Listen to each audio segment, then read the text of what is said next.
नमस्कार, मैं सुप्रिया सहरावत एक बार फिर से स्वागत करती हूँ आपका अपने चैनल एस्ट्रो हीलर सुप्रिया में। आप सभी जानते हैं कि पितृपक्ष चला हुआ है और ऐसे में बात पितरों की ना हो तो कैसे हो सकता है।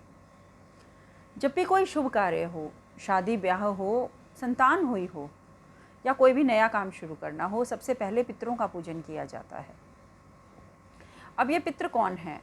पितृ हमारे ही पूर्वज हैं जो कि आकस्मिक मृत्यु को प्राप्त हुए हैं, जिनकी अचानक से मौत हो गई, भले ही कारण कोई भी रहा हो, चाहे कोई दुर्घटना हो या बीमारी, किसी भी कारण से वो हमें छोड़कर चले गए। उनका अभी धरती पर समय और था भोगने के लिए, इसलिए उनकी आत्मा को शांति नहीं मिली और वो पितृ का रूप ले गए।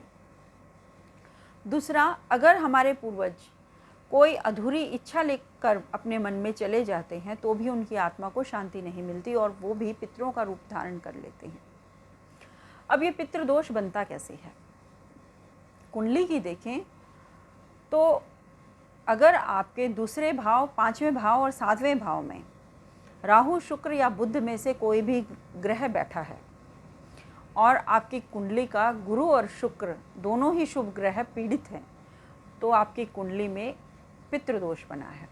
और अगर आपके पांचवें भाव और नौवें भाव में राहु बैठा है तो आपकी कुंडली में पितृदोष बना है। अब आप में से कई ऐसे होंगे जिनके पास उनकी कुंडली नहीं है, बर्थ डिटेल नहीं है, तो उनको कैसे पता लगे कि उनके घर में पितृदोष है या नहीं है। तो अगर आपके घर में हमेशा लड़ाई झगड़ा रहता हो, कोई भी नया काम शुरू से करने से पहले अड़चन आ जाती हो, या घर में शादी लायक बच्चे बैठे हैं, पढ़े लिखे हैं, नौकरी लगी हुई है, फिर भी उनका रिश्ता नहीं हो रहा, शादी के योग नहीं बन रहे हैं, या फिर घर में बहुत कलेश रहता है, पिता और बेटे की बनती नहीं है, तो समझ जाइए आपके घर में, आपकी कुंडली में पितृदोष लगा हुआ है। अब ये पितृदोष लगता कैसे है?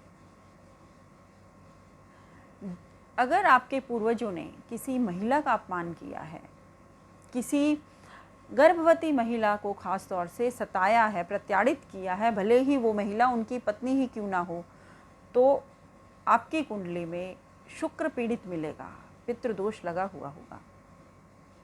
अगर आपके पूर्वजों ने किसी बेजुबान जानवर को सताया है या किसी कमज़ोर व्यक्ति को सताया है, किसी मित्र के साथ धोखा किया है, धोखे से किसी का धन हड़प लिया है, प्रेम किसी से किया है और शादी किसी से की है, या शादी किसी से करने के बाद कहीं बाहर संबंध रखे हैं, तो पितृदोष लगेगा और ये पितृदोष आपकी 3 पीढ़ियां भुगतेंगी।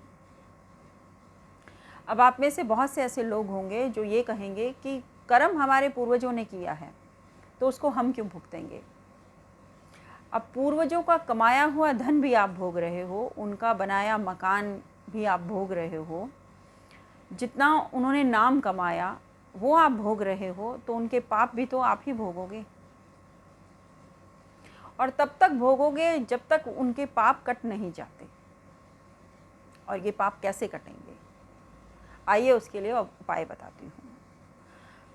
जैसे कि मैंने शुरुआत में ही कहा कि पितृपक्ष चला हुआ है, तो पितृपक्ष में अपने पूर्वजों का, उनकी शांति के लिए आप पिंडदान कीजिए। जब तक पितृपक्ष चल रहे हैं, छत पर कौओं के लिए भोजन और पानी की व्यवस्था कीजिए। रोज़ उनके लिए भोजन रखें, रोज़ उनके लिए पानी रखें, पानी को बदल दें। मेरा अगला उपाय, सोमवती अमावस्या के दिन या हो सके तो हर एक अमावस्या पे अपने शहर की गौशाला में जाइए और जाकर गौओं को हरा चारा खिलाइए। मेरा अगला उपाय, आप अपने घर में महिलाओं का सम्मान कीजिए, अपनी बहनों का सम्मान कीजिए। मेरा अगला उपाय, सूर्य को जल दीजिए गायत्री मंत्र के जाप के साथ। और अगला छोटा सा उपाय, घर से निकलते हुए अपने पिता के चरण स्पर्श कीजिए, अगर पिता ना हो तो बड़े भाई के। और जिस दिन आपके घर में श्राद्ध हो आपके पितरों का, उस दिन जाइए पीपल का पूजन कीजिए और पीपल को एक जनेऊ अर्पित करके आइए। तो ये छोटे छोटे उपाय हैं, आप इनको करके पितृदोष में कुछ शांति ला सकते हैं। अगर आपको मेरा ये वीडियो पसंद आया तो इसे लाइक कीजिए। अगर आपने अभी तक मेरे चैनल को सब्सक्राइब नहीं किया तो आप उसको सब्सक्राइब कर दीजिए। अगर आपका कुंडली से संबंधित या वास्तु से संबंधित कोई भी सवाल हो तो आप उसे मुझे व्हाट्सएप पर मैसेज कर सकते हैं। मेरा नंबर है 9958556677। अगर आपको अपनी कुंडली दिखानी है तो आप मुझे मैसेज बॉक्स में अपनी डिटेल्स मैसेज कर दीजिए। जो भी 2 लकी कुंडली होंगी उनको मैं अपने आने वाले वीडियो में डिस्कस करूंगी। आपके जो सवाल होंगे उनका जवाब दिया जाएगा। तो मिलते हैं अगले वीडियो में, तब तक के लिए धन्यवाद। आपका दिन मंगलमय।